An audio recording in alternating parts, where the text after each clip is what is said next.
celle de Bruno Retailleau, qui jette de l'huile sur le feu en permanence, qui crée des crispations. Et quand on entend Bruno Retailleau nous parler en permanence matin, midi et soir d'OQTF, l'Italie signe des contrats économiques avec l'Algérie et va avoir une coopération très dynamique et très positive pour son économie, sa balance du commerce extérieur, que je rappelle que 40% du gaz italien et du gaz algérien. On se dit, mais pourquoi nous, la France, nous sommes français d'origine algérienne, nous sommes fiers d'être français, fiers d'origine algérienne, pourquoi on n'arrive pas à apaiser cette relation et avoir une relation gagnant-gagnant, basée sur le respect? Nous n'y arrivons pas et nous n'y parvenons pas parce que certains font de l'Algérie un fonds de commerce politique et ils en font un enjeu de politique intérieure. On voit bien que Bruno Retailleau, pour ses intérêts personnels, mais l'Algérie a son agenda, mais il met pas un contact et une relation positive de respect. Pacifique, et ça explique une place particulière à côté des routes du commerce. Absolument, pour les routes du commerce. Et donc le maîtrise de la Méditerranée a toujours été une préoccupation centrale de Paris. Et donc un État indépendant, un État qui défend sa souveraineté nationale est quelque chose qui est embêtant pour les intérêts de l'Union européenne et les intérêts de la France. Ça, alors, cette situation en Méditerranée, c'est assez frappant, non? Pourquoi Giorgia Meloni, en Italie, elle arrive à nouer des liens forts avec Alger? Et là où la France, malgré l'histoire, la proximité, tout ça, ça coince systématiquement. Est-ce que c'est juste, disons, le pragmatisme italien face à ce qui est vu comme de l'arrogance française à Alger, ou il y a autre chose de plus profond que Paris n'arrive pas à voir? C'est clairement plus complexe qu'une simple affaire bilatérale, oui. On est vraiment face à des plaques tectoniques géopolitiques qui bougent fortement. Et l'Algérie, elle est au centre de ça. Le fait que Meloni obtienne le gaz algérien et pas la France, comme le soulignait Karim Zerebi, c'est pas anodin du tout, c'est un symptôme en fait. Ça montre bien une différence d'approche. Oui, une approche différente. L'approche de Meloni, c'est d'abord un pragmatisme très affiché. On met l'accent sur le respect, les intérêts mutuels. L'énergie, bien sûr, mais pas que. Le commerce, les investissements. Rome, elle ne voit pas Alger comme une simple pompe à essence, quoi. Non, elle la voit comme une puissance régionale.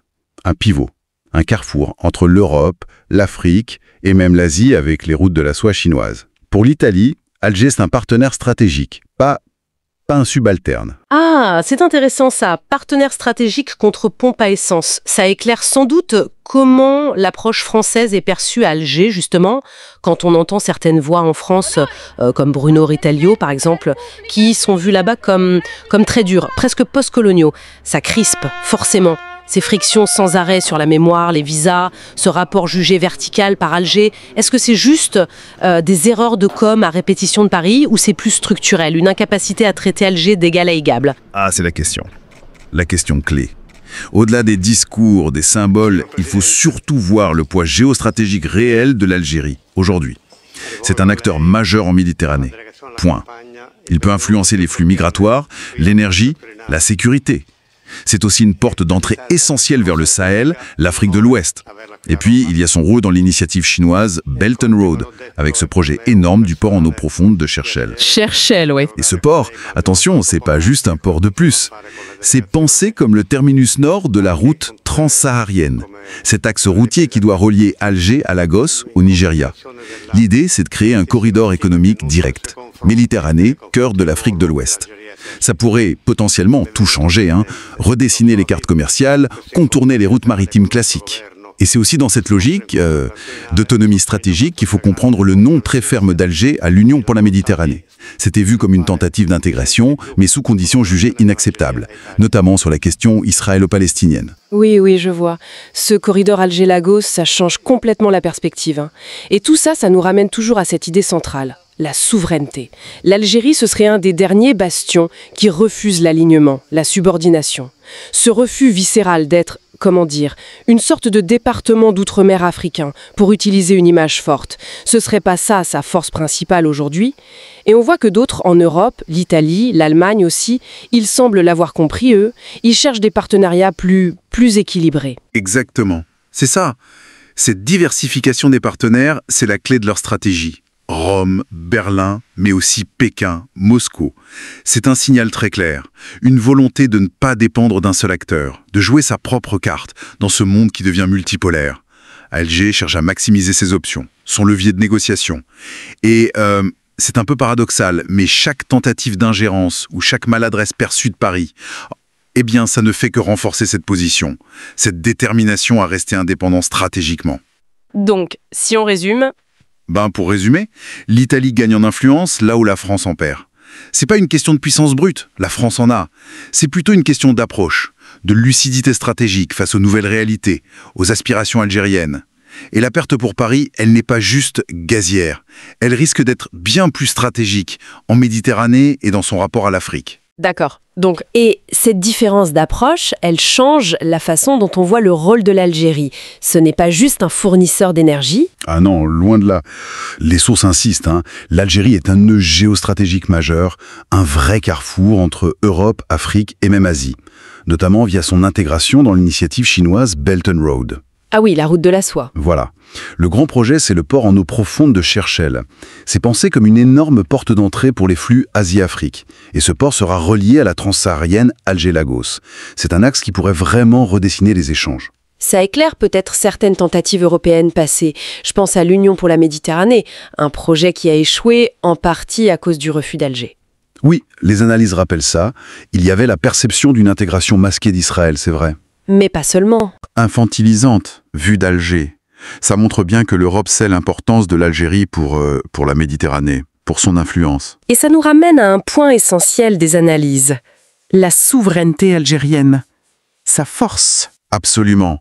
C'est cette histoire de résistance, cette volonté farouche d'indépendance qui explique selon les auteurs la position d'Alger. Pour reprendre une image assez forte lue dans nos sources, l'Algérie a tout fait pour ne pas être une sorte de Guadeloupe ou Martinique d'Afrique. C'est une image forte, en effet. Un territoire dont le destin serait dicté de l'extérieur, voilà. Oui, je vois. L'image qui se dessine, c'est celle d'un État qui s'affirme vraiment. Un pôle de souveraineté dans ce monde qui devient multipolaire. Et qui diversifie ses partenaires.